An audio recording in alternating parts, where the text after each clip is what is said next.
most people, to the untrained eye, are going to sit here and say that this owner starved her dogs. We're going to head up to that dog call right now. So we'll go out, we'll assess the situation. I mean, look at that. These dogs look like garbage. I mean, that's just not... Did you see there's bags of food there? She was very upset about losing all of her cats. She called me up a few times in tears. I need my photos. I need to be able to paint this picture for the judge so that he sees what I see.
Welcome to a meeting of your Planning Commission. the official local planning agency for the cities of Tampa, Temple Terrace, Plant City, and unincorporated Hillsborough County. The Planning Commission provides innovative leadership and long-range vision that contributes to the creation of a thriving, prosperous community that offers opportunity, fairness, and choice in how we live, move, learn, work, and play. For more information about the Planning Commission, please call 813-272-5940. Follow us on social media or visit our website at planhillsborough.org.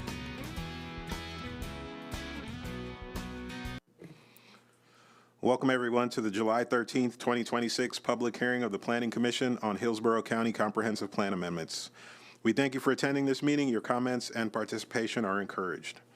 For those attending in person and wishing to speak on any agenda item, please sign the register at the rear of the room and turn off any devices that may be a distraction. To minimize feedback in the audio, all online participants in the meeting will be muted until it is their opportunity to speak. Planning commissioners should unmute themselves to indicate that they would like to speak. Please be sure to state your name at the beginning of your remarks for the benefit of the clerk. There will be an opportunity for members of the public to provide comments. When your name is called, you will be unmuted when it is your turn to speak. Please wait until the chair calls on you to begin speaking. State your name at the beginning of your comments and adhere to the time limits. If anyone has difficulties or is watching via HTV and would like to provide comments to be included in the record for the local government hearing, please email them to planner@plancom.org. For those of you who are not familiar with our process, the meeting will be conducted as follows. The agenda item will be introduced. Staff will give their presentation with a 15-minute time limit. The applicant will be given the opportunity to make a presentation with a 15-minute time limit. Following presentations, members of the public may address the Planning Commission when recognized by the chairman. Public comment will be heard for 3 minutes per person. The applicant will be afforded a 3-minute period for rebuttal response. Planning commissioners will then ask questions. Public comment will be closed. Then upon a motion, a second and discussion, a vote will be taken. To all participants, please note that tonight's hearing concerns proposed changes to the comprehensive plan. Presentation should not include matters related to zoning applications and site plans that are not before the commission. Zoning conditions are not relevant to plan amendments and may not be considered by the Planning Commission. The Planning Commission's purview in making a recommendation is limited to consistency or inconsistency with the comprehensive plan. With that, I'd like to ask the clerk's representative to please call roll. Bowden? Here. Cardenas? Here. Jemison? Here. Kugler? Here. Lankos? Here. Lauk? Here. Sieben? Here. Sink? Here. Orton? Here. Rodriguez? Here. Chair Joseph? Here. You have a quorum, sir. Thank you. Before we jump into it, I just wanted to announce that item 2E, HCCPA 26-15, Comprehensive Plan Map Amendment 1908 Front Street has been continued, so we will not be hearing that item tonight. All right, on to our first item of business is 2A, HCCPA 26-02, Comprehensive Plan Map Amendment 7607 through 7709, Williams Road and Bessie Dix Road, Urban Service Area Expansion, and the presenter is Willow Mickey. Good evening, Commissioners. My name is Willow Mickey with Planning Commission staff. I'm here to present HCCPA 2603, located at 7607 to 7709 Williams Road and Bessie Dix Road. This request is a privately initiated large-scale map amendment. It is made up of 3 parcels that total approximately 81.9 acres. The applicant is requesting to expand the urban service area. This amendment is associated with HCCPA 2603, which is a request to change the future land use category from residential 1 to residential 2 and residential 4. This plan amendment is part of the April 2026 cycle, located in the rural area, and is within the limits of the Tenoda-Sassa Community Plan. And as I mentioned, it is associated with HCCPA 2603. There's also a very small portion within the coastal high hazard area, located on the southeastern portion of one of the parcels. Here's an aerial photo, and the site is outlined in pink. It is located north of I-4, east of Williams Road, and south of Joe Ebert Road. Within the vicinity of the site, there are single-family uses surrounding the site on all sides. To the east, there is a middle school, and to the south are agricultural uses. North of the site is a cemetery, and further east is a clinical treatment center. Here we are looking at some site photos. This is looking north down Williams Road with the site on the right. Here we're looking south down Williams Road, site is on the left. This photo is looking at land across the site with the site on the right. Here we're looking onto the site from Williams Road, and the same with this picture as well. This amendment would bring 81.9 acres into the urban service area, requiring at a minimum connection to public sewer and water. While formulating our recommendation, PC staff reviews all related policies regarding the proposed request. Though the request is related to several general policies, staff found 4 main areas of inconsistency. The proposed amendment is inconsistent with the following objectives and policies of the comprehensive plan. Policy 1.1.10 outlines criteria to be met before an expansion into the USA can occur. The request meets certain criteria, including that the site is contiguous to the established USA and contains developable land. However, it does not fully satisfy all of the policy requirements. Criterion 3 requires consideration of the adopted community plan. Although a higher density future land use category is located immediately north of the site, concerns remain regarding consistency with this criterion because the to notice as a community plan explicitly states that expansions of the urban service area are not desired within the community. Criterion 4 requires an analysis of the availability of infrastructure and public services to support the proposed expansion. While there were no formal objections from commenting agencies regarding this request, concerns were raised regarding the proposed increase in density and the site's location in a flood zone. Objective 3.1 focuses on compatibility. The proposed amendment is not compatible with the surrounding area because it would introduce higher residential densities into a predominantly rural area, would conflict with the Tenoda-Sassa Community Plan's vision to preserve rural character and limit urban service area expansions, and raise concerns regarding infrastructure compatibility and public safety. The request is also inconsistent with Objective 3.2 and its associated policies on community planning. The Tenoda-Sassa Community Plans desires to remain rural in nature and does not support urban service area expansions. Objective 4.4 outlines policies regarding neighborhood and community development.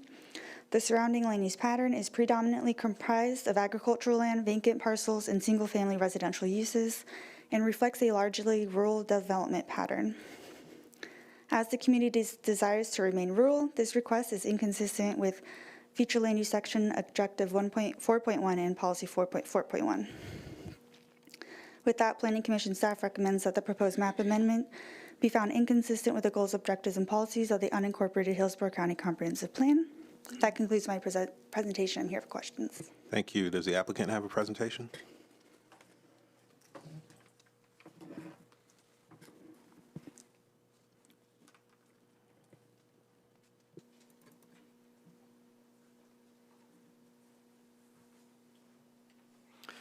Good evening, commissioners and staff. My name is Todd Pressman, 200 2nd Avenue South, number 451 in St. Petersburg. I have presented this with both the USA and the category, so I'm going to skip around to present the USA to you. And there we go. So as indicated, this is the Tenoda-Sassa area, 81.9 acres. This is an outline of the parcels. Current future land use map. And I think it's important to emphasize that we are abutting R4, both on the south and to the east. Today's issue is expansion of the USA, and you can see that we are abutting the USA both on the west and the north. There are 3 parcels proposed. There is a 4th parcel, but that's involved with the zoning element that's not under your purview today. This is another view of the USA. As you can see again, we are abutting the USA pretty substantially, which is one of the reasons we wanted to move this forward, and of course, quite a few of the criteria that you review. I will tell you that we are working towards a clustering, which is a planning commission or comp plan desiring direction. There'll be a companion PD rezoning. And a critical component is that there is a substantial landfill in the area that has been ignored and will also be part of a cleanup by the applicant and brought to a new standard for public use. So just giving you an idea of the parameters of what's proposed, The remediated open spaces is the large landfill area that will be taken care of by the applicant at tremendous cost to bring that into a level of open spaces and recreation, either for the whole public or for the development. And in that regard, I do want to be clear that that cleanup happens under the FDEP and the EPC oversight. The county doesn't spend a dollar, but the remediation of the old dump site has been sitting there abandoned close to 20 years. The long-term development brings the site under active remediation and continues long-term environmental oversight. The old dump site becomes usable land, open space, instead of sitting in its current compromised position.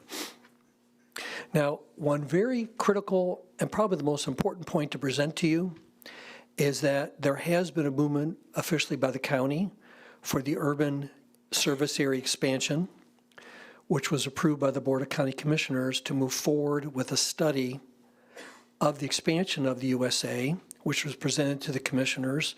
Ms. Ornita was one of the presenters, along with Mr. Gormley, which the commissioners approved in regard to the urban expansion, what's referred to as the I-4 corridor. It was brought up by Commissioner Meyer through the future land use section update for the urban service area boundary. And they brought forward a lot of information about what the future looks like: more people, more jobs, population growth by jurisdiction. At the BOCC meeting, this very large area in purple was approved by the Board of County Commissioners, and the Planning Commission staff have been moving forward with public meetings and evaluations. And we are included in that urban expansion area specifically. This is the approximate location, and then as you can see in the red is the very large area that the commissioners move forward to review as an urban expansion, and we are just a very, very small part of that, again, abutting the USA as well. So we believe that we're moving in a direction that very clearly was supported by the Board of County Commissioners to move forward for the review and consideration of this area. We asked Patricia Ortiz, who is a private planner, to review the criteria. And quite frankly, Mr. Chairman and board members, there's a tremendous set of criteria. I couldn't even begin to go through all of them. That's part of the file, but I do want to look at a few elements that are critical, including particularly appropriate for inclusion in the USA because of identified opportunity zones and employment centers, and the surrounding roadway network provides easy access to Interstate 4, Interstate 75, US Highway 301, other collectors. And Ms. Ortiz indicates that we're located within 7 miles of 4 federally designated opportunity zones within 5+ or miles of redevelopment area project, which is a critical criteria looking at placement for the expansion of the USA. Opportunity zones are economic distressed places with a community where new investment is eligible. So you can see the subject site here, and you can see the number of competitive sites and opportunity zones map, which is a critical element for that review. Looking at some of the criteria that were adjacent or contiguous to established USA, which we are, contains developable land addressing population employment projections. It is located to address population employment projections as evidenced. That it will extend the existing development pattern, allow much needed housing to support projected population growth, which is exactly the reason why the Board of County Commissioners moved forward that review and study. That will not adversely impact environmental, natural, historical, and or archaeological resources. In fact, in our opinion, it will, in fact, improve those elements. I'll come back to the category of the next issue. It's also important to recognize that you have an entire chapter on housing, and we've all heard the cry for more housing in the county. And objective 1.1, which is a major objective, is support a range of housing options to fully meet the needs of current and future residents, which this project or this expansion will allow for. 1.1.8, encourage a variety of housing types, including single-family, multifamily, missing middle, to diversify the housing stock and provide Hillsborough County residents with more housing options across a range of income levels. Those are critical objectives and policies that this expansion will call for. That was clearly one of the reasons why the commissioners want to look at this area for that expansion. Finally, when you look at staff comments note would allow an increase in development potential by allowing the consideration of higher residential density, which falls to the entire housing chapter in terms of the objective and policy I just showed you. It is important, and Willow did refer to this, that there were no formal objections. They did raise some concerns. We have full confidence during the zoning process those details will be worked out and established and addressed and mitigated when necessary. And noting that the request was, we originally came to the Planning Commission with a higher standard, higher level, and trying to work with the staff and the Planning Commission, we did reduce what had been originally proposed. And I think that's important to state. So with that, Mr. Chairman, if I may, Mr. Porter, if he may make a few comments. Thank you. With that, we are concluding presentation. Thank you. All right, thank you very much. We did not have anyone sign up for the public comment on this one, so I will turn it over to the commissioners for questions, comments, discussions of this item. Commissioner Singh. So I just to make sure I'm really clear, and staff might be able to help me with this. So that the Thonotosassa community plan directly says that they do not want to be included in the urban service area. Is that correct? Correct. Got it. As far as expansions. To be included in the expansions. Expansion, yes. Correct. Awesome. Thank you so much. Thank you. All right, are there any other questions? I see you moving, Commissioner Lout. We've expanded the urban service area and further out boundaries than this, and I think it was mostly kind of around Waimama. Is there a plan for that area, and does it say something along the same lines in terms of wanting to maintain a rural character? The Waimama community plan did not have anything that said it did not want the urban service area expansion, but the Balm community plan did, and that was directed by the board for us to change the RP2 and expand the urban service area there. We certainly, I mean, that conflict was a main piece of our recommendation, and is something that, quite frankly, we're going to have to work through in this urban expansion area study. But this is ahead of the results of that.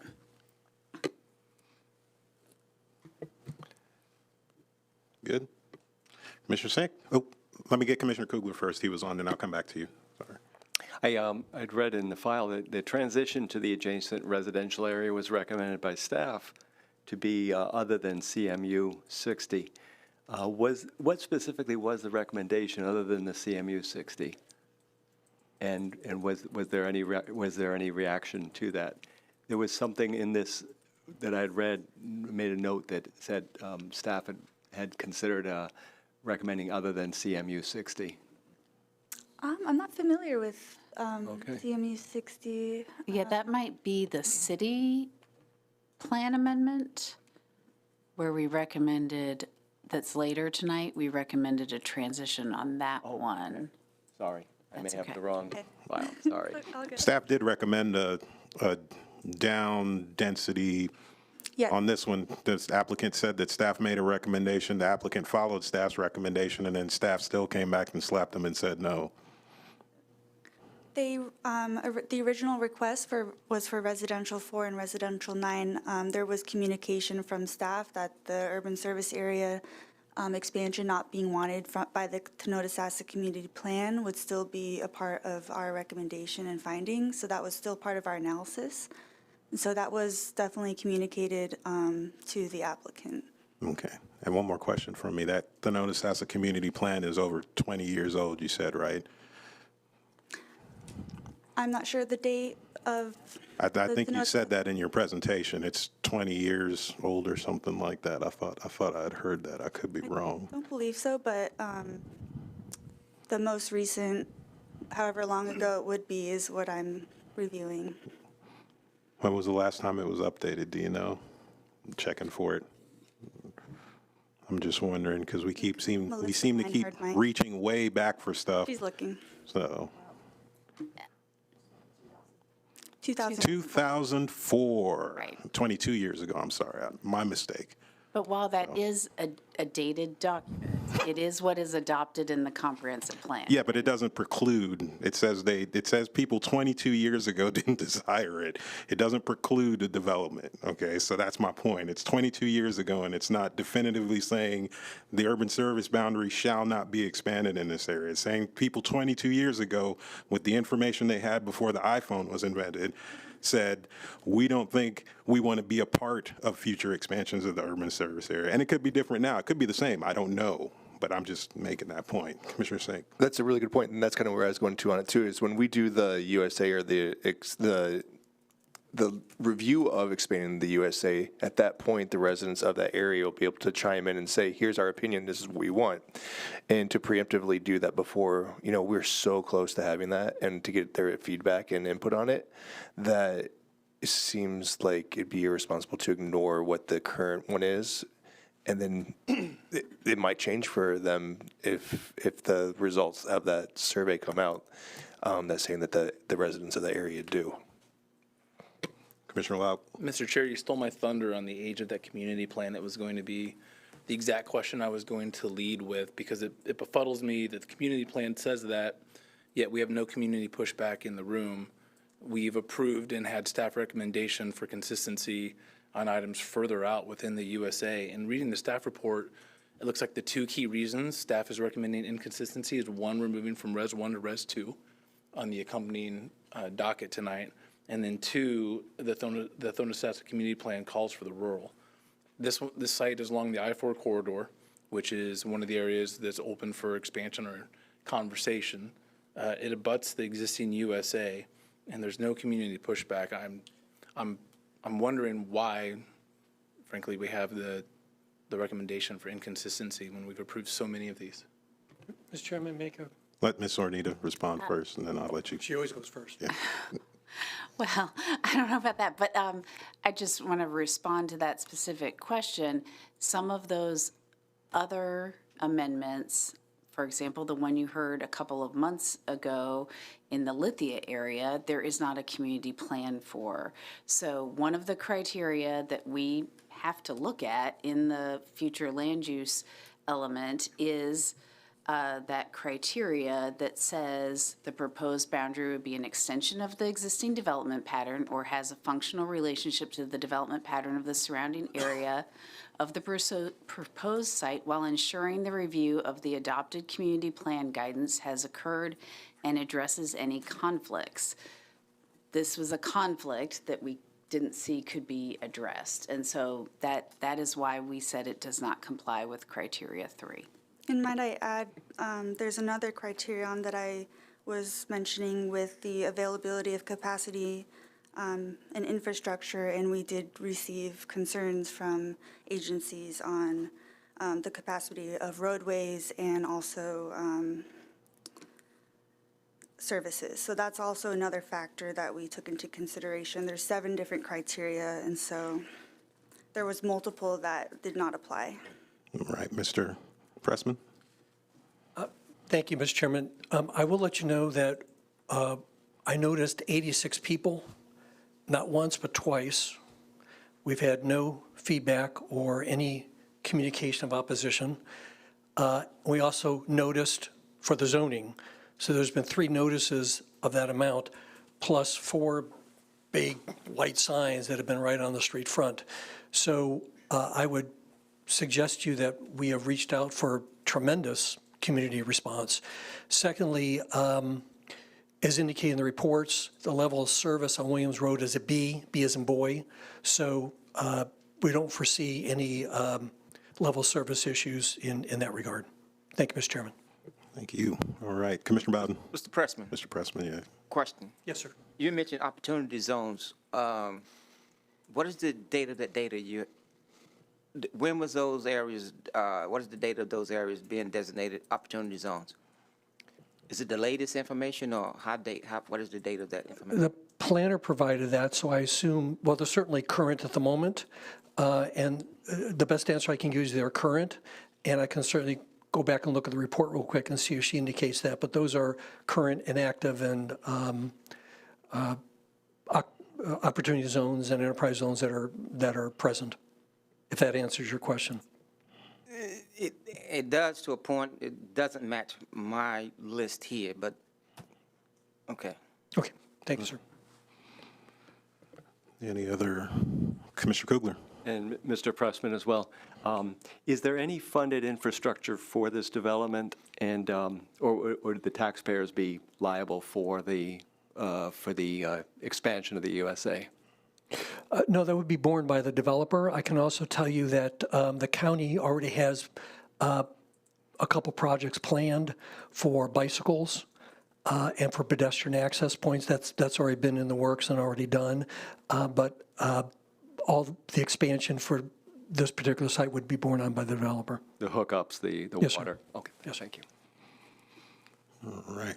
Any other questions, comments, thoughts on this one? I will say for my part, it seems kind of strange to me. Again, I understand what Commissioner Sink was saying about possibly waiting to see, but you don't want to do a disservice to, an individual who's just happens to be ahead of the Planning Commission. I mean, we set aside the area. I've been beat over the head with it that, that's development's going there. It's the I-4 expansion area, and this is like right in there, so it seems to make a lot of sense to me. I mean, I'm not saying staff did wrong. Obviously, we have the power to do what we do as a board, and staff's going to do what it does at staff level. So, but this one seems kind of to make some sort of sense to me. So that's just my 2 cents on it. Commissioner Linkus.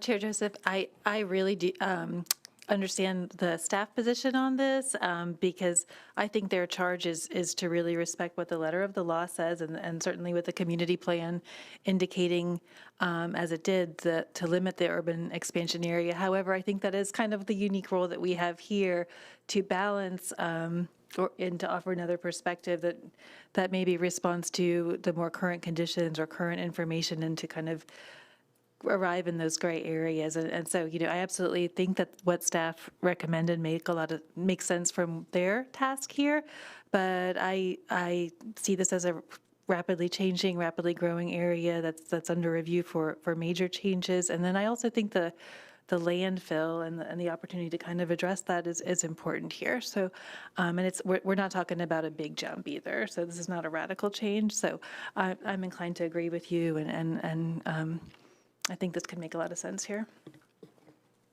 All right. Any more comments, thoughts from the commissioners on this one? I will say at this point, everybody remember, if we're going to go against staff with our recommendation, we're going to need, I see Ms. Sornita scrolling, we're going to need some policies and some objectives, something to add to it when we make our motion. So everybody keep that in mind, get those to hand. I'm sure Ms. Sornita will be able to help us also with that. Are there any other thoughts or comments from the commissioners? I'm not seeing a lot of excitement. Going once, going twice, then I will close the public comment on this item and open it up to motions from the commissioners on this item. Commissioner Lauk. Thank you, Mr. Chair. I move we find HC CPA 26-02 consistent with the Hillsborough Comprehensive Plan, citing policies 1.1.5, 1.3.4, 2.2.1, and 2.3.1, and for the recommendation to the Board of County Commissioners for consideration. All right. Would you mind repeating the policy numbers? I think I missed one. 1.1.5, 1.3.4, if I can read my own writing correctly, 2.2.1, 2.3.1. Thank you. All right, we got a motion of consistency finding by Commissioner Lauk. Is there a second anywhere out there? I'll second. All right, Commissioner Cardenas, we got a second to that. Motion of consistency finding by Commissioner Lauk, citing policies 1.1.5, 1.3.4, 2.2.1, 2.3.1 that was seconded by Commissioner Cardenas. Are there any questions, comments, or clarifications needed from the commissioners before we take our vote? Commissioner Sink? Yeah, I guess the only thing that gives me heartburn about this is going against the community plan.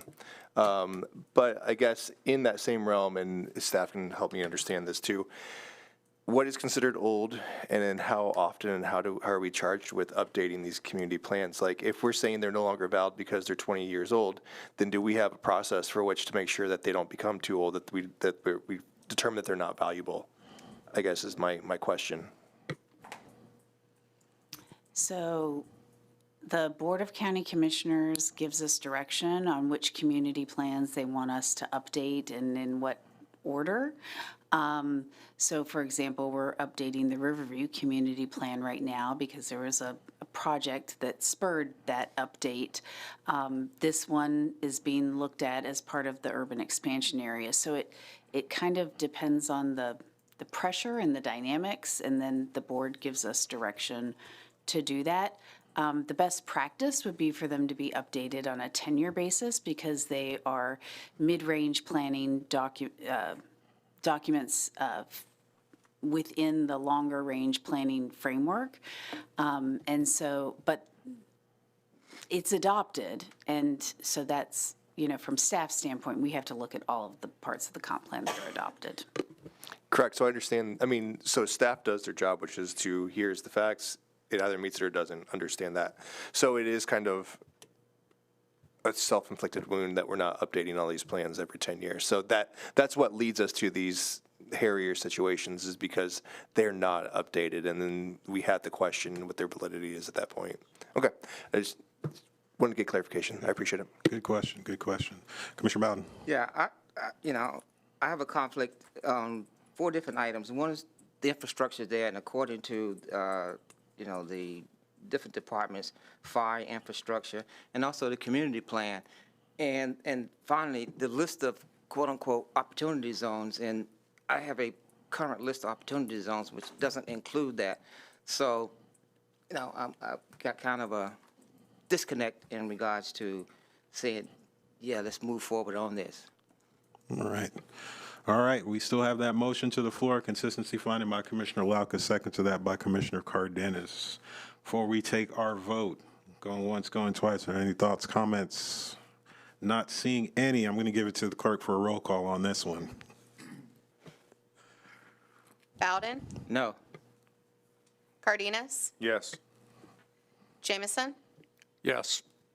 Kugler? No. Lankos? Yes. Lauk? Yes. Sieben? Yes. I'm sorry? Yes. Sink? Yes. Joseph? Yes. Motion carried 7-2. Members Bowden and Kugler voted no. All righty.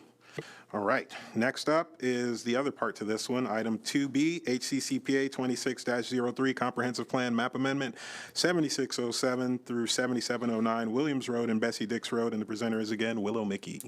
Good evening, Commissioners. My name is Willow Mickey with Planning Commission staff. I am here to present HCCPA 2603, located at 7607 to 7709 Williams Road and Bessie Dix Road. This request is a privately initiated large-scale map amendment made up of 3 parcels totaling approximately 81.9 acres. The request is to change the land use designation of these parcels from residential 1 to residential 2 and residential 4. This plan amendment is part of the April 2026 cycle located in the rural area and is within the limits of the Tenota-Sassa Community Plan. It is also associated with HCCPA 2602, which is requesting to bring the same parcels into the urban service area. There's also a very small portion within the CHHA in the southeastern portion of one of the parcels. Here is an aerial photo of the site. It is located north of I-4, east of Williams Road, and south of Joe Ebert Road. Within the vicinity of the site, there are single-family uses. To the east, there is a middle school, and to the south are agricultural uses. North of the site is a cemetery, and further east is a clinical treatment center. Here are some site photos. These are the same ones you saw earlier. Here we're looking south, looking at land across the site with the site on the right, looking onto the site from Williams Road. The site is in the residential 1 land use category. This allows for the consideration of agricultural, farms, ranches, residential, neighborhood, commercial, offices, and multi-purpose projects. Surrounding land use categories include Res 1 to the east, south, and west, with Res 4 to the north. Public quasi-public is located to the northwest, and additional Res 4 lies further southeast. There's also Res 2 located northeast of the site if you travel from the site approximately 1 mile north and a half a mile east. The request is to change the site to residential 2 and residential 4. Both categories allow for the consideration of uses such as agricultural, residential, neighborhood commercial, office uses, and multi-purpose projects. This slide outlines the potential impacts of the requested land use change. Currently, under Res 1, the site can be considered for up to 81 dwelling units and 891,891 square feet of non-residential. The change to Residential 2 and Residential 4 would allow for the consideration of 189 dwelling units and 891,891 square feet of non-residential uses.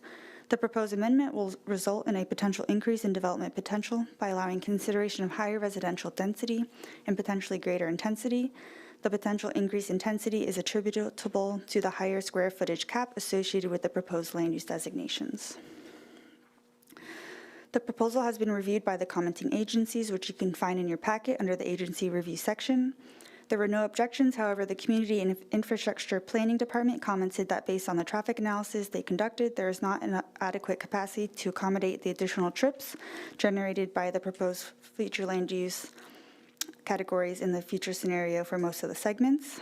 The Office of Emergency Management commented that the proposed amendment does not align overall with the goals and objectives outlined in the Hillsborough County Local Mitigation Strategy, specifically Goal Area 3 on the improved natural environment. While formulating our recommendation, PC staff reviews all related policies regarding the proposed request. Though the request is related to several general policies, staff found 5 main areas of inconsistency. The proposed amendment is inconsistent with the following objective and policies of the comprehensive plan. Objective 1.1 relates to the urban service area. These policies are applicable to the request because the site is being analyzed in conjunction with the USA expansion request. Although the proposed urban service area expansion is necessary to support the requested category change to Res 2 and Res 4, Future Land Use Section Policy 1.1.2 states that all new residential or mixed-use future land use categories within the USA shall have a density of 4 dwelling units per gross acre or greater, unless environmental features or existing development patterns do not support those densities. As the Res 2 category permits a maximum density of less than 4 dwelling units per gross acre, the request would not align with the intent of this policy. Accordingly, the need for a USA expansion to accommodate either the proposed Res 2 or Res 4 designation does not by itself demonstrate that such an expansion is appropriate or compatible with the surrounding context. Policy 1.1.10 establishes the criteria for evaluating both publicly and privately initiated urban service area boundary amendments.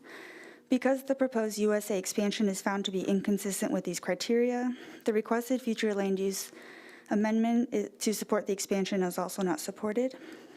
It is important to note that the original request proposed Res 4 and Res 9. After conversations between Planning Commission staff and the applicant, the request was revised to a less dense category. Staff acknowledged the reduction in density and note that the revised request is more appropriate with the surrounding area than the original proposal. However, concerns remain given the USA expansion is not supported by the Tenota-Sassa Community Plan, and therefore the land use change cannot be supported either. The proposal is also inconsistent with Objective 3.2 and its associated policies related to community plans. Goal 3 of the plan focuses on the community's rural character, open space, and agriculture. The proposed request, which would increase the density to a semi-rural and suburban land use category, is not consistent with this community plan objective. While the community supports a diversity of housing and jobs, it is emphasized that these uses are intended to be implemented in a manner that protects the community identity and fits the surrounding area. Additionally, the Tenota-Sassa plan does not support urban service area expansions. And with that, Planning Commission staff recommends that the proposed map amendment be found inconsistent with the goals, objectives, and policies of the unincorporated Hillsborough County Comprehensive Plan. That concludes my presentation. I'm here for questions. Thank you. Does the applicant have a presentation?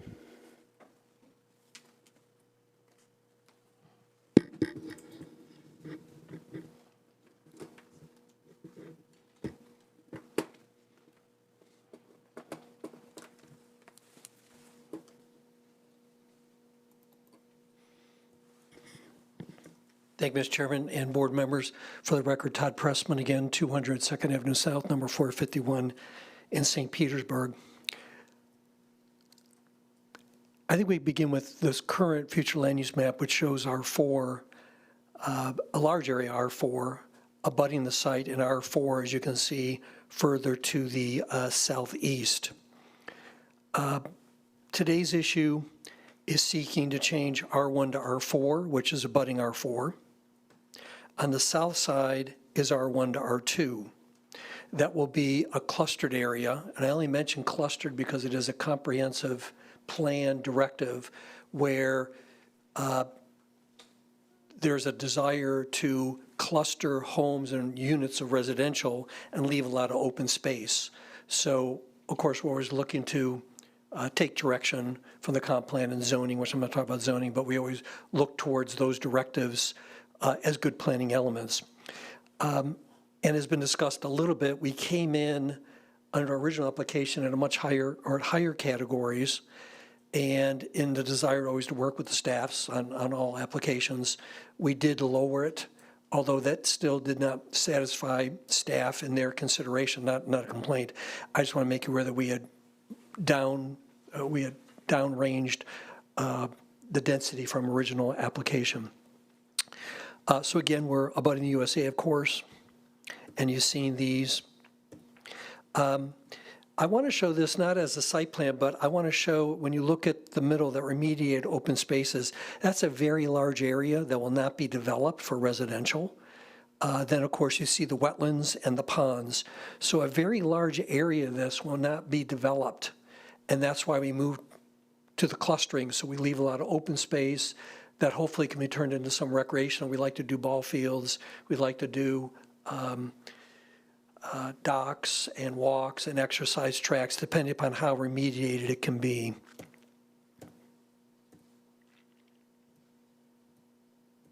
I'm not going to repeat all this. And again, of course, we're abutting the urban area.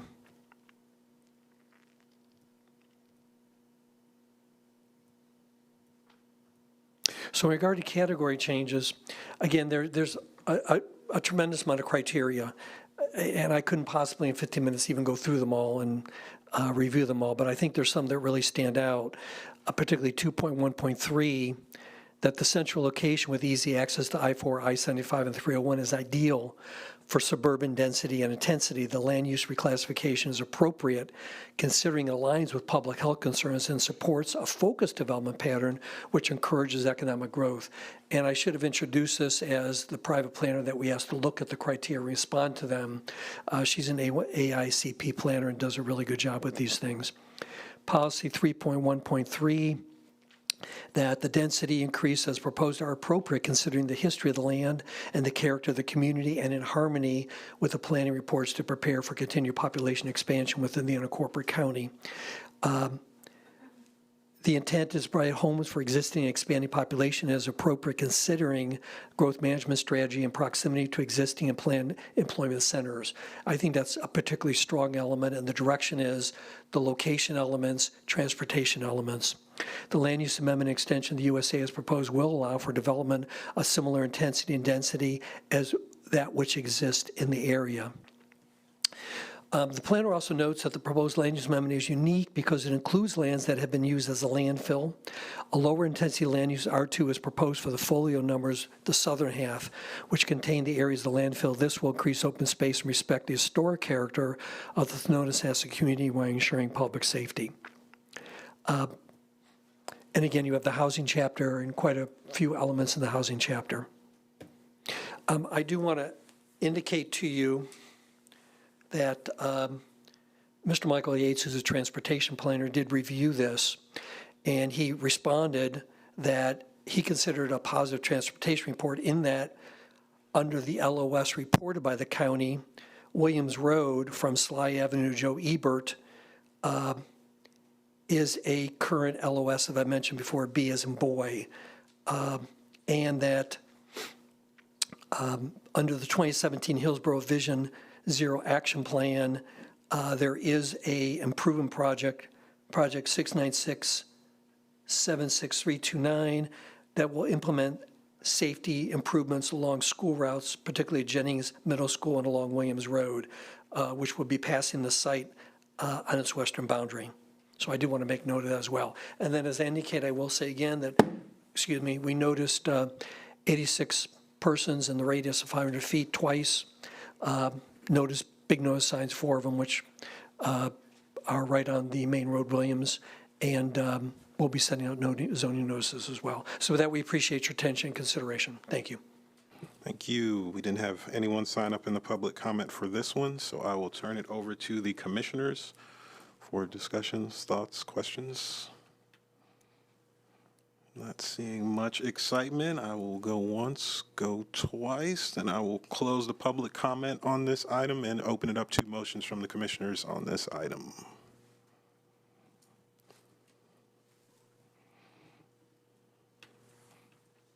Commissioner Laut. Okay. I move we find HC CPA 26-03 consistent with the Hillsborough Comprehensive Plan, citing policies 2.1.3, 3.1, and 3.1.3, and forward to the Board of County Commissioners for further consideration. All right. Is there a second anywhere out there? Commissioner Laut. Oh, Commissioner Jemison, sorry. A second. All right. Right, we had a motion consistency finding by Commissioner Lauk citing policy 2.1.3, 3.1, and 3.1.3, and a second to that consistency finding by Commissioner Jemison. Any questions, thoughts, comments from the commissioners before we take our vote? Seeing any, then I'll turn it over to the clerk for a roll call. Bowden? No. Cardenas? Yes. Jemison? Yes.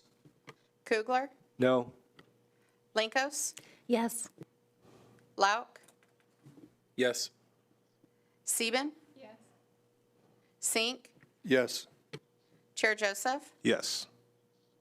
Motion carried 7-2. Commissioner Bowden and Commissioner Kugler voted no. All righty. Thank you, Mr. Chairman. Thank you, Board. All right. Next up, we have item 2C, HCCPA 26-13, Comprehensive Plan Map Amendment, 2909 Durr Road, and the presenter is Tyreek Royal. Thank you. Good afternoon, Tyreek Royal, Planning Commission staff, and today I'll be presenting HCCPA 2613 at 2909 Durr Road. This request is privately initiated, small-scale map amendment with approximately 1.2 acres. The request is to change the land use designation from residential 1 to residential 2. The location of the site is in the eastern portion of Hillsborough County, within the rural area and not within the limits of a community plan. Here you can see an aerial photo of the site, which is outlined in pink. Also, the blue line is the Plant City boundary. The site is located west of Durr Road, adjacent to Seacon Foamy Homes, with the church to the east of the subject site. We got some photos here. This is facing west on Durr Road with the subject site in view. This is facing north on Durr Road. The subject site is located to the left. And this is facing east towards the church on Durr Road. The subject site is to the right. And this is facing south on Durr Road with the subject site to the right. Sorry. That said, the subject site is in residential 1 future land use category, which allows for the consideration of agricultural, farms, ranches, residential, neighborhood commercial, offices, multi-purpose projects, with commercial uses being subject to locational criteria. The applicant's requesting change the future land use category from residential 1 to residential 2. The res 2 category allows for agricultural, residential, neighborhood, commercial, offices uses, and multi-purpose projects, but also are pursuant to locational criteria. The change from residential 1 to residential 2 will allow for an increase in development potential by allowing higher residential density. The density 1 dwelling unit per gross acre will increase to 2 dwelling units per gross acre. The commercial intensity will remain the same at a 0.25 FAR, or a maximum of approximately 12,000 square feet. While formulating our recommendation, PC staff reviews all related policies regarding the proposed requests. The proposed amendment is consistent with the Comprehensive Plan's rural area policy, specifically food policy objective 1.2 and policy 1.2.1, which recognize that suburban enclaves within the rural area may accommodate higher residential densities. The subject property is located adjacent to Plant City's municipal boundary and existing residential 2 designated properties, reflecting an established suburban development pattern rather than a traditional rural setting.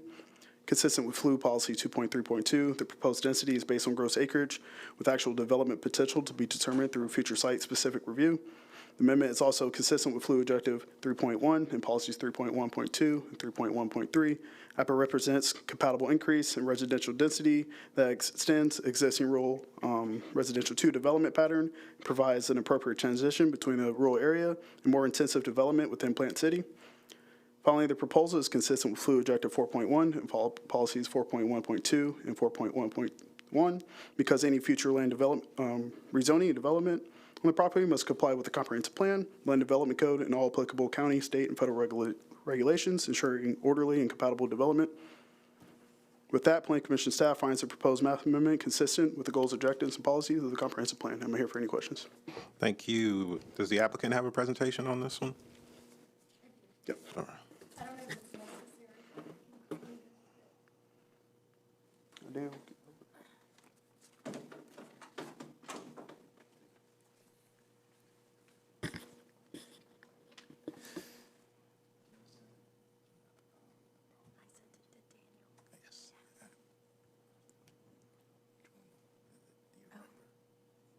It's probably this one. Oh no, that's Tyree's.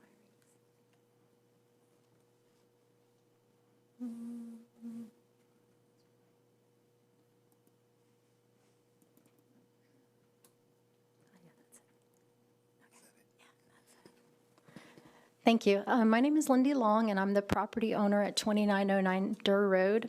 I don't want to use a lot of your time, so I'll just go through this quickly. As you saw, this is a subject property. I've submitted an application to change it to residential 2. I have owned this property for 11 years, and ultimately I'm just looking to split it into 2 parcels. As you can see, the city is all around me. I was thinking we might be annexed into the city, but it looks unlikely since the church that's to the right of the property is not interested. As you can see, there's only 2 parcels separating to the east, 4 parcels to the west, and 6 parcels to the north from the city. The landscape around this property is changing a lot. 11 years ago it was more rural, but as you can see, there's a new planned development just a stone's throw away, a large apartment complex. We're just a couple blocks from the main drag in Plant City, James L. Redmond Parkway. The star indicates how close we are to this new development at 804 Charlie Griffin Road. Another reason why it's not out of character is because if you look at the properties that are just south of my property, it's a higher density. So typically you have a house on like a 1/4 of an acre. We just have 1 home on an acre. And I just made a list of some of those properties that are just south of us that are zoned RSC4. So it's truly just not out of character for the area. The other thing that's kind of unique about this is the position of the current structure. It's at the far south end of the property. So literally you could split it in half and not have to interfere with the current structure. I do provide affordable housing for people that live in that home right now. It's a 3-bedroom. I charge $15.95 a month. I'd hate for that to go away. I'd like to just split the land and have an opportunity to do something with the other part of the land, since literally there's nothing happening on the other end of the property. It's just nothing there. It's cleared. There's no property, no nothing. Before I came to the point of coming to the Planning Commission, I had done a rezoning pre-submittal review. The only issue that they had was that it needed to have at least a 1/2 acre for a well and a septic tank. So this land being 1.12 acres, if that were done, we'd still be able to comply with their concerns. That's it. Thank you. All right. Thank you very much. And kudos to you, a citizen landowner, making a presentation like that.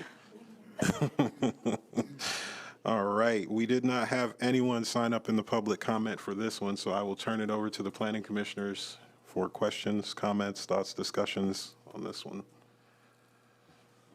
Not seeing. Oh, Commissioner Sink. I just want to confirm nobody wrote in, no neighbors had any comments? Public comments are available, but as this time of writing the staff report in this hearing, I have not received any emails or correspondence with any. Thank you. All right. Are there any other questions, comments, thoughts from the commissioners on this one? Not seeing any. Going once, going twice. I will close the public comment on this one and open it up to motions. Commissioner Kugler. Sure. I move, excuse me. I move that HC CPA 26-13 be found consistent with the comprehensive plan for unincorporated Hillsborough County. All right. Commissioner Jemison. Second. All right, we got a motion of consistency finding by Commissioner Kugler, second to that by Commissioner Jemison. Any thoughts, comments, or questions before we take our votes? Then would all signify their agreement by saying aye. Aye. Those opposed? That motion carries unanimously. All right. Thanks for letting me go second also. All right. Item 2D, HCCPA 26-14, Comprehensive Plan Map Amendment 15640 Carlton Lake Road. And the presenter is again Tyreek Royal. Thank you, Commissioners. Good evening again. Tyreek Royal, Planning Commission staff. Today I'll be presenting HCCPA 2614 at 15640 Carlton Lake Road. This request is privately initiated, small-scale map amendment with approximately 9.57 acres. The request is to change the land use designation from agricultural rural 1 to 5 to agricultural estate 1 to 2.5.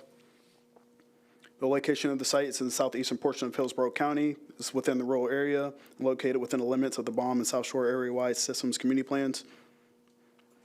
Here's the aerial photo of the site outlined in pink. The urban service area is represented by the blue line. It's approximately 1/2 mile away. Aspen Farms is located to the east of the site. On the photo views, this is facing east on Carlton Lake Road with the subject site in view. Here's a shot facing north on Carlton Lake Road with the subject site to the right. And this is looking south on Carlton Lake Road with the subject site to the left. And finally, facing west on Carlton Lake Road with the subject site behind the camera. The subject site is an agricultural rural 1 to 5 future land use category, which allows for the consideration for farms, ranches, feedlots, residential, neighborhood commercial, offices, industrial uses, related agricultural uses, and mining-related activities. You can see residential forwards within urban service area boundary. The applicant's requesting the change of future land use category from AR 1 to 5 to AE 1 to 2.5. Agricultural estate 1 to 2.5 allows for consideration for farms, ranches, residential, neighborhood commercial, offices, and multi-purpose projects. The change from AR 1 to 5 to AE 1 to 2.5 will allow for an increase in development potential by allowing higher residential density. The density of 1 dwelling unit per 5 acres would increase to 1 dwelling unit for every 2.5 acres. The commercial intensity will remain the same at a 0.25 FAR, or approximately 104,000 square feet. Again, while formulating a recommendation, PC staff reviews all related policies regarding the proposed requests. The proposed amendment is not consistent with the comprehensive plan's rural area policies and compatibility policies. Flu Objective 1.2 and Policy 1.2.1 establish residential densities greater than 1 dwelling unit per 5 acres are appropriate only when recognized within suburban enclaves, planned villages, planned environmental communities, or rural communities. The subject property is surrounded by agricultural rural 1 to 5 designated lands. It's not located within any of these recognized growth areas. Staff also determined that the property is not eligible for the limited rural area density exception under Flu Policy 1.2.6 because the parcels were created through a 1996 lot split according to Development Services rather than existing as lawful parcels prior to July 26, 1989.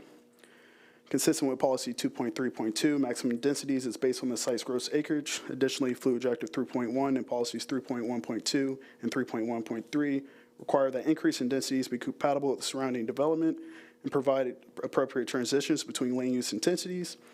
Staff finds that the proposed agricultural estate 1 to 2.5 designation would introduce an isolated increase in residential density that is not supported by surrounding agricultural rural 1 to 5 development pattern. It would not serve as a transitional planning function.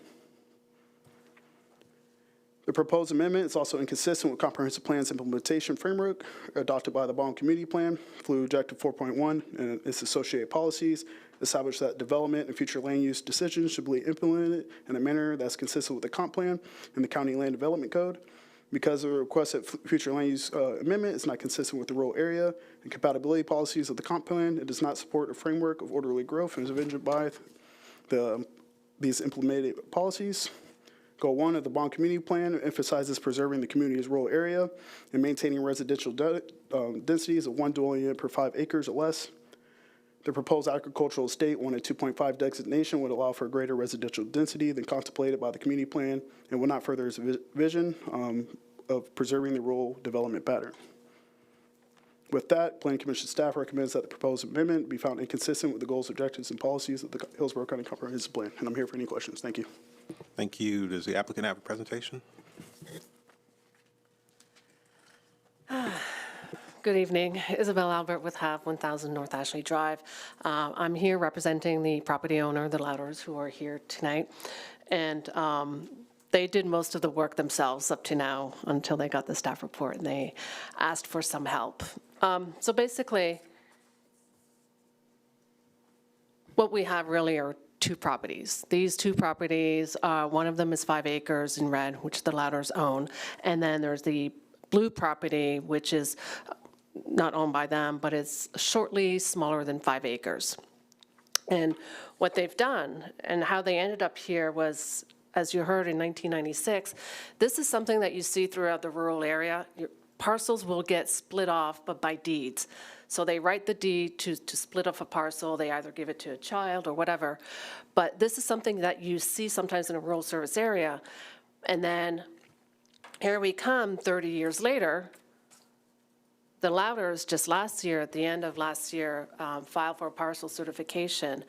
And when they filed for their parcel certification, again, they're the ones in green, 5 acres, ready for it. And then they were told by zoning staff that they actually cannot really do that because by doing so, the property up front is now becoming legal nonconforming, and suggested to talk to Planning Commission staff and zoning staff.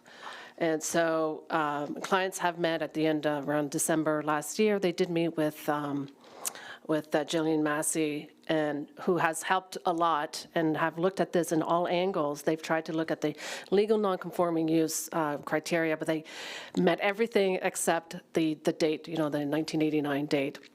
They met with development services staff, and they looked at it, and then in January, they regrouped, and they said, I'm sorry, but the only way for you to go forward is to get a comprehensive plan amendment for this.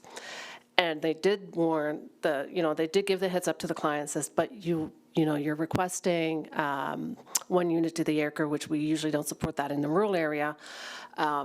However, this is the only way to fix this specific problem, and this is just for this site specifically. Then starting looking at it, as I said earlier, these properties are not this is not the only one property that's slightly less than 5 acres. I mean, property up front is 4.3 acres, which is what we're trying to fix that problem. But surrounding that property, there are other properties, and this is in the BOM area. But then looking at the future land use, and they were talking about compatibility, this is not a compatibility concern. These properties are established. They've been there for a very long time. They're not going to split it off. All they want to do is when they file for the parcel certification is to want to build their house there, purchase the property in order to build their one house there. Also looking at these different policies, comprehensive plan and zoning, obviously when this gets approved, we would then apply for the zoning to match basically what the comprehensive plan is. But then you also look at the BOM community plan. The BOM community plan does say that they highly discourage suburban development, but this is a rural development. If you look at the definition, it says rural development residential is like 1 unit, minimum 1 unit to the acre. But interestingly, it kind of recognizes that there's other parcels out there that may not fit per their land use, and they're giving an example of 1 to 10. If you have a 10-acre parcel, but you are located in a 1 to 20, then you should be, as a property owner, have a right to get your future land use to 1 to 10. In this case, they just want to have that 1 unit for the 2.5 so that they can get developed for their property. All reviewing agencies had no objections. And basically, at the end of the day, they just want to find the best solution so they can move forward. They've been in this process for about 1.5 years. They asked for me to help them a couple of weeks ago, and I think that this was a good solution, the best solution, and it is consistent with the comprehensive plan. If you look at the resolution that staff is in their backup, I mean, you can apply all of that except for that first 2 portions of the rural area where they say that the minimum lot size has to be 5 acres. But besides that, all the other policies in the resolution does apply to support consistency finding with the comprehensive plan. That's basically what we're dealing with and what we're faced with. And we're asking, obviously, for this board to, help these property owners out. I'm here for you, any questions.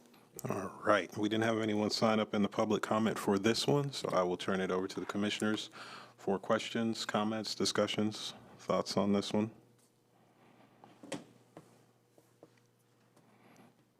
Commissioner Linkus, we'll go to her first. I guess I'm curious why this wouldn't be like a zoning variance kind of issue. Well, feel free to chime in and help me if I'm not right. But I think it's because of the time in which it was subdivided, since it was after when they used 1989, the adoption of the comp plan and the new zoning code as the legal nonconforming date. So if it predates that, you are considered legally nonconforming. But because the lot was created after that, they should have created the lot in compliance with the comprehensive plan and the zoning district. And unfortunately, it appears like they subdivided it and didn't go through any county like development services or anything at that time, and so it didn't get caught until they wanted to do something with development services, and then they said, oh, you should have come through this process originally. So yeah, it is kind of a catch-22 for them. I mean, they got caught for the parcel certification. If they had that, they would have gone through. They're 5 acres. They're fine. They meet. But because of that, unfortunately, they're trying to remedy the issue. And this is, yeah. And like she says, it was done after 1989. That's it. I had the same question, Commissioner Linkus, and since I'm allowed the levity to say it, it annoys me to no end when the county dumps their stuff on us like this. Like, that deed was recorded through their peeps, their departments. I get the timing of all that.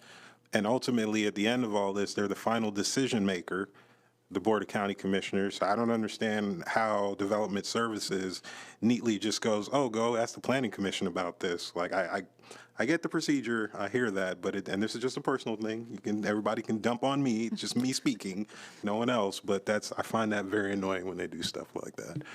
Commissioner Sink. Great segue to me saying I think this is the reason why we're here, to find these kind of things and say, okay, how do we remedy them for our constituents? Like, how does this work so we can make sure that we're helping the people who need it? Because this happened in Tampa Heights too. When we were doing our overlay, we had to figure out how to get legal nonconforming to work, and they sneak through all over the place. So this isn't just even limited to rural areas. This happens in the urban areas too. So I think this is actually our call of like why we're here, to make sure we can right these things when they happen, because it's super annoying when they create these situations and we get to clean it up. Commissioner Kugler. Just to clear up my understanding, they own the 9.3 acres or they own just the 5? They own just the 5. It's Okay. already been split in those 2 Thank you. parcels. Those So other they own- buildings Yeah, belong they to own the somebody 5. else. They're good. Yeah. The other buildings belong to somebody else then. It belongs to corporate. somebody else, but it stops them from developing. Gotcha. Thank you. Correct. All right, I got a quick question for staff. Were there any comments from surrounding property owners or people in the area? As of the time of the staff report being written, and today, I have not received any comments of objection. Okay. Any other questions, comments, thoughts? And I'll just throw a segue in here before we go to our next comment, that if we are going to go against staff, everybody remember we're going to need some policies to do that with. So let's be thinking of those. Or Ms. Ornita, if you can have any at the ready to help whoever makes that motion out. But we'll continue on with the questions, comments, thoughts from the commissioners. If there are any more.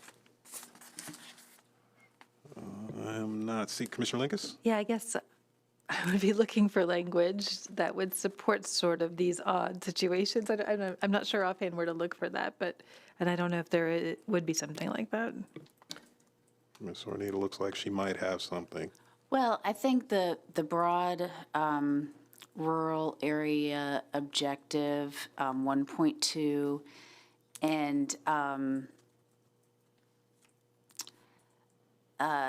then the BALM community plan, the one bullet that does, it kind of conflicts with part of the rest of the community plan that says they want to keep 1 to 5, but if you cited the bullet about if desired property owners who existing parcels do not meet the minimum land use designation lot size, to change their land use to match their lot size. That bullet, speaks to this kind of situation. What's that bullet under? It's under the BOM community plan. It doesn't have, it's under goal 1 of the BOM community plan. If you look at, if you're just looking at the resolution that's in the backup, it's like it would be everything except maybe the beginning, but you've got objectives 2.2, policy 221, you have policy 232, and then we have objective 3.1, policy 3.1.2, policy 3.1.3, the relationship with the land development code that's been stated in 4.1, 4.1.1, 4.1.2, and then the livable community element BOM goals and strategy, goal number 1, which would be the third bullet.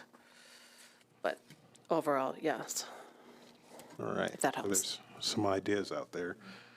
All right. Are there any other questions, comments, thoughts from the commissioners? Can I ask a question? If we do allow this, are we setting an irreversible precedent here? Are we going to get a bevy of more requests for 1 to 2.5s out there? How does that, what position does that place this board in?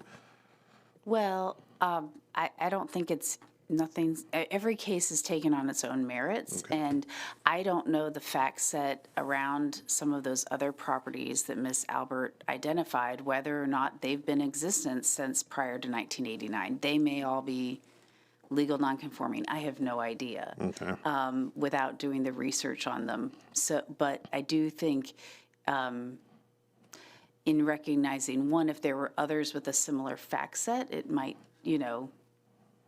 lead to the similar conclusion. Okay. All right. All right. Are there any other questions, thoughts from the commissioners?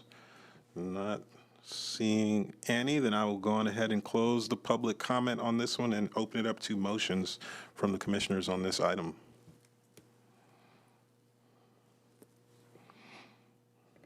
Anybody out there? Commissioner Linkus. I should have grabbed a pen because I had some trouble keeping up with the discussion here, but I'm going to make a motion to find Hillsborough County HC CPA 2614 consistent with the comprehensive plan based on 1.2, and then I'm not sure how to quite call it, but the BOM plan, the specified bullet.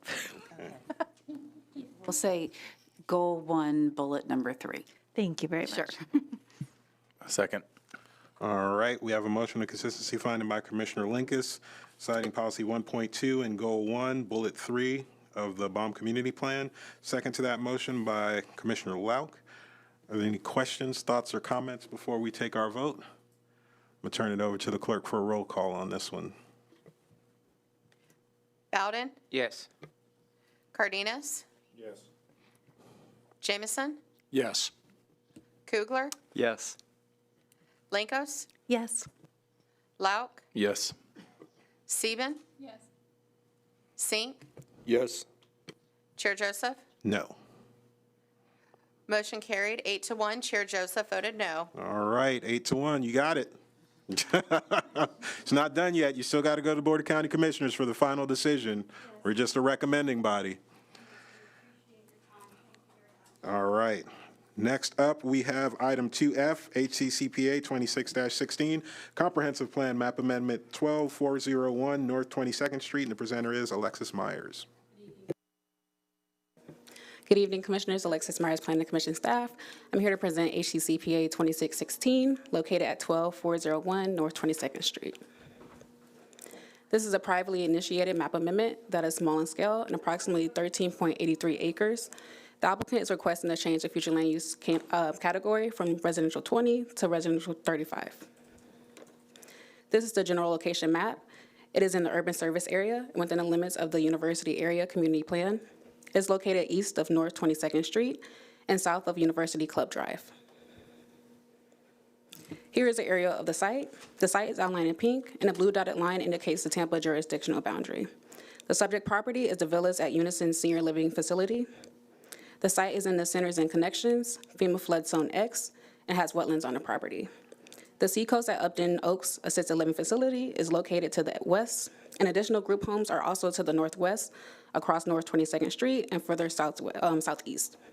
The Viridian Apartments and College Town at USF Off-Campus Housing are to the north.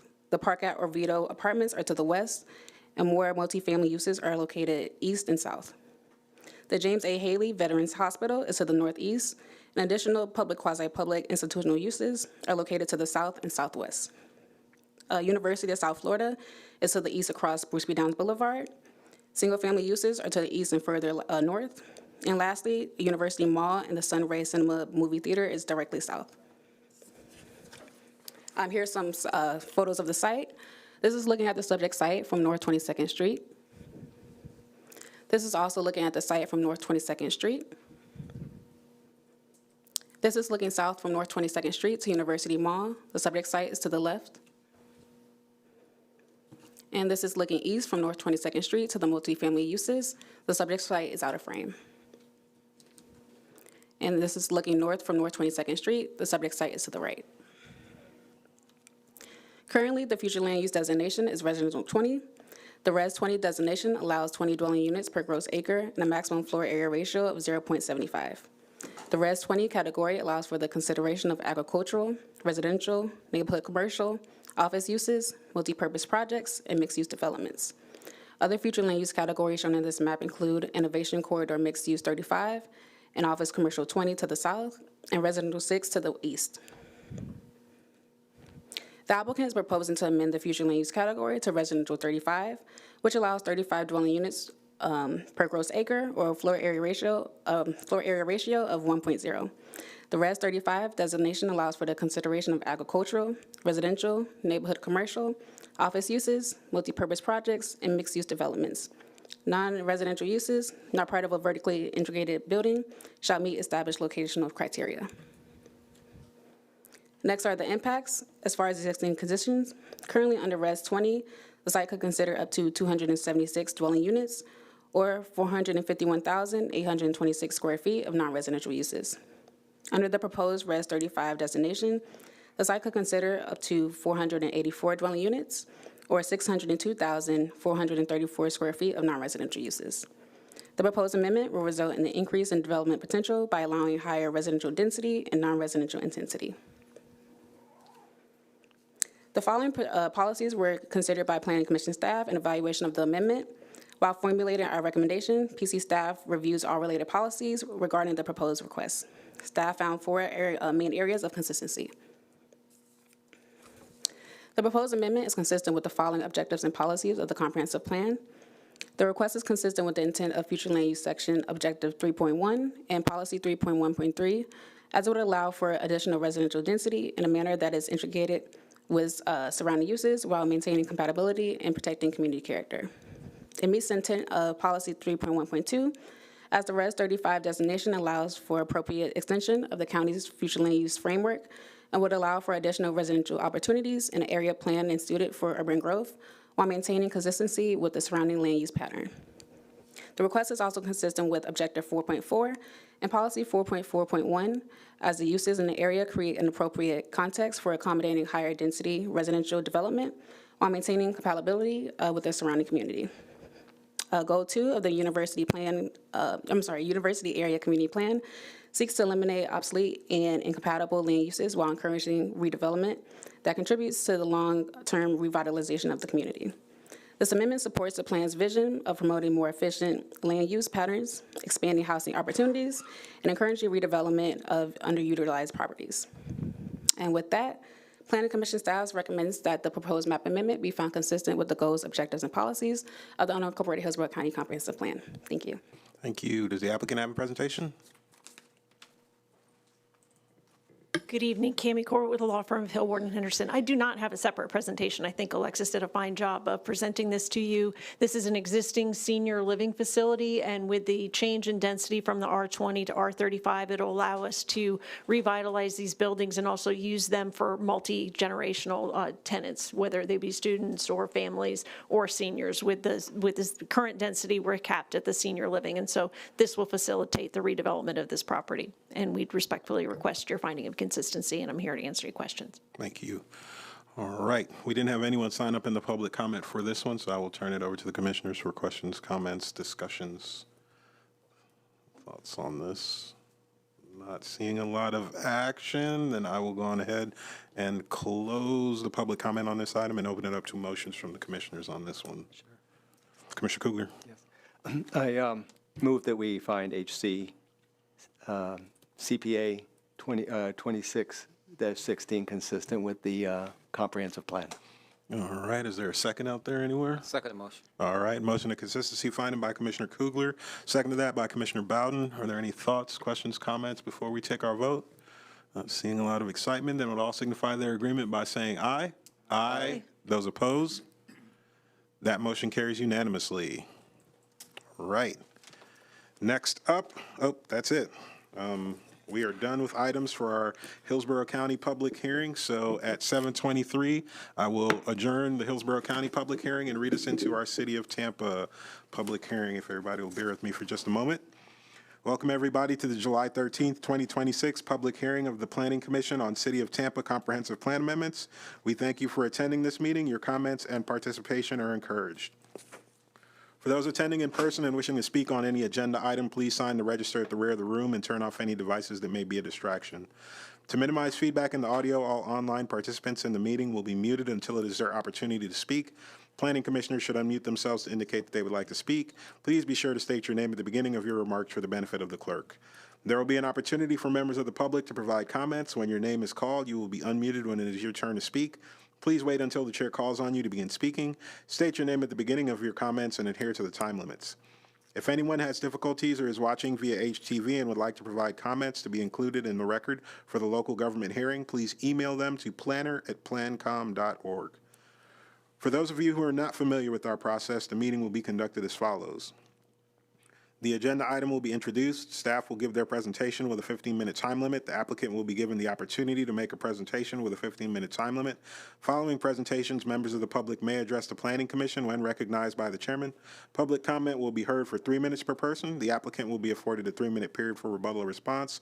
Planning commissioners will then ask questions. Public comment will be closed. Then upon a motion, a second and discussion, a vote will be taken.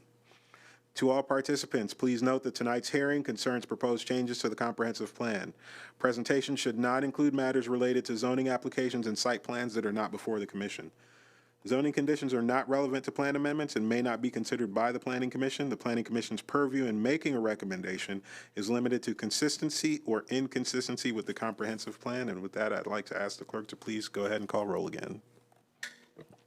Bowden? Here. Cardenas? Here. Jamison? Here. Kugler? I'd like to let the record show Kugler's here. He just stepped out to use the restroom for a minute. Yes, sir. Linkos? Here. Lauk? Here. Sieben? Here. Sink? Here. Orton? Here. Rodriguez? Here. Chair Joseph? Here. You have a quorum, sir. Thank you. All right. First item of business is first and only item of business, 2A TACPA 26-03, Comprehensive Plan Map Amendment 4002 Northdale Mabry Highway and associated parcels. And the presenter is Emily Phelan. Emily Phelan, Planning Commission staff. This is TACPA 2603 at 4002 Northdale Mabry Highway and associated parcels. This is publicly initiated, and I would like to clarify that the City of Tampa is not initiating the amendment. The site is publicly owned by the Board of Trustees of Hillsborough College, and we received a letter from the City of Tampa Legal Department for the amendment to run out of cycle, and it is being publicly initiated as that. This is a regular scale. It's approximately 121.73 acres, and the request is to go from public, semi-public to urban mixed-use 60 and regional mixed-use 100. The subject site is within the West Shore Planning District, the West Shore Business Center, the Drew Park neighborhood, and the Drew Park Community Redevelopment Area. This is an aerial of the subject site. The site is bound by North Dale Mabry to the east, West Tampa Bay Boulevard to the south, North Lois Avenue to the west, and Dr. Martin Luther King Jr. Boulevard to the north. The site currently has the Dale Mabry campus of Hillsborough College, the Florida Department of Law Enforcement, the Hillsborough Tax Collector's Office, as well as other government facilities. To the south of the site is Tampa International Airport and parking for Raymond James. To the east along Northdale Mabry is primarily commercial uses, including Raymond James Stadium, and to the northeast is Al Lopez Park. To the north is Steinbrenner Field in the corner between, to the southwest corner of West Dr. Martin Luther King Jr. Boulevard and Dale Mabry Highway. There are also a mix of commercial uses and industrial uses along MLK Boulevard. So the west is a single-family detached neighborhood with some multifamily to the southwest of the subject site.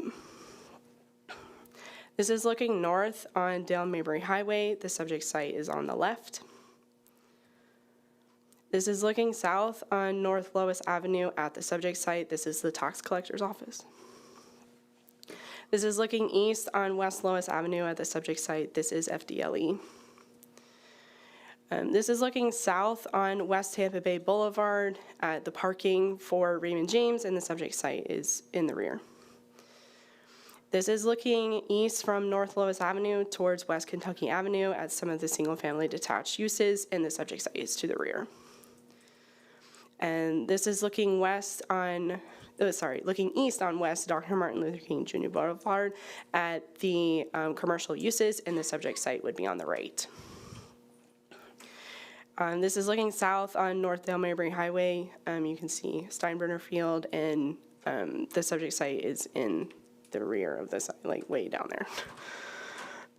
This is the adopted future land use map. The subject site is outlined in black and is recognized under the public, semi-public future land use designation. This designation is to the north, east, south, and west of the site. The residential 20 designation is a single-family detached neighborhood to the west. To the north is the light industrial and community commercial 35 designation. The light industrial is in the gray and the community commercial is in the red. And the ROS designation is Al Lopez Park. And the RMU 100 designation is to the south of the subject site along Jim Walter Boulevard and West Columbus and Boy Scout, which includes the International Plaza and Bay Street. This is the proposed future land use map. The subject site, again, is outlined in black.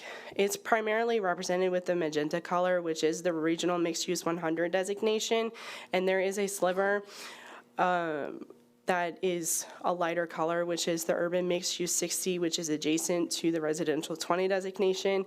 The UMU 60 is approximately 6.18 acres, and it is about 150 feet deep into the subject site. Under the existing public, semi-public designation, the maximum residential density and non-residential intensity are not defined. Instead, the maximum development potential is determined by the compatibility of the proposed project with the context of the surrounding area. Under the proposed UMU 60 and RMU 100 designations, the site can be considered for a maximum of 11,924 dwelling units, or approximately 18.4 million square feet.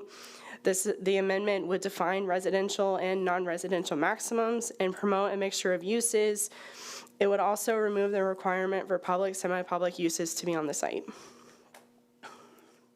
While formulating our recommendation, Planning Commission staff reviewed policies related to compatibility, scale, and massing, and neighborhood protection.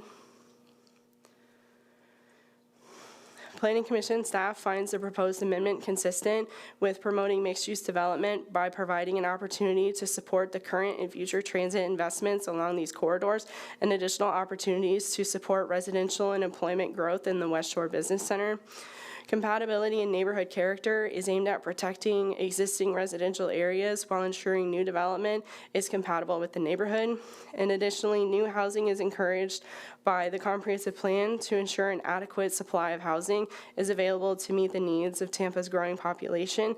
As such, the request promotes higher density mixed-use infill development near transit employment centers and commercial services. And these are the policies the staff found consistent. And with that, staff recommends that the proposed map amendment be found consistent with the goals, objectives, and policies of the Tampa Comprehensive Plan.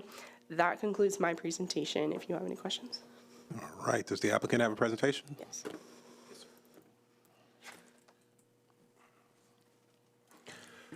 Good evening, Commissioners. For the record, my name is Jim Schimberg with the Shubin Law Group, and my colleague Lillian Johnson is also here with me. This project is a large public-private project that you may have heard about a little bit in the press. We've been working cooperatively with the state, with the community college, with the city and the county, and trying to get this to potentially a finish line. We initially took the position that the existing public, semi-public category would allow us to rebuild the college, to build the proposed ballpark, as well as the mixed-use development. The city staff and the city attorney's office felt strongly that we needed to process a land use comp plan amendment here. So that's why they helped kind of get this going a little bit out of the cycle, and we appreciate that. And your staff's been great to work with. During the process, there was a question from staff about the residential property along Lois, and encouraged us to do a step down in that area. We originally were looking at a different category, but they wanted us to extend all the way to Woodlawn, which then created an issue with the West Shore Overlay District, and then we came up with this compromise just to show that we wanted to be sensitive to, the residential, and this 6.18 acres we think is significant. Again, we think staff did a great job. I'm happy to walk through a presentation, but I'm also here to answer any questions if you have any. We would appreciate your consideration on this as we continue to work through the process here. All right, thank you very much. We didn't have anyone sign up in the public comment for this one, so I will turn it over to the planning commissioners for questions, comments, discussion items on this one. One last point. We did mail out notices to approximately 75 people, posted 4 large signs, and we received a couple of calls. No one really had had any concern, and obviously you don't see anyone here today. All right. Are there any questions, comments, thoughts from the commissioners? Commissioner Kugler, I see you moving. Thank you. Thank you, Chair Joseph. The one question I had was about the step-down area. I believe it's that 6.13 acres. What was the request that you step it down to, and well, there wasn't. That's a good question, sir. And there wasn't. They didn't actually give. They didn't say we want you to go to a different category. They just said we would like some consideration of a lower category, adjacent to the residential. We took out the portion that was across the street from the college's residential project, as well as the part on the corner, and then we extended it for the rest of that length.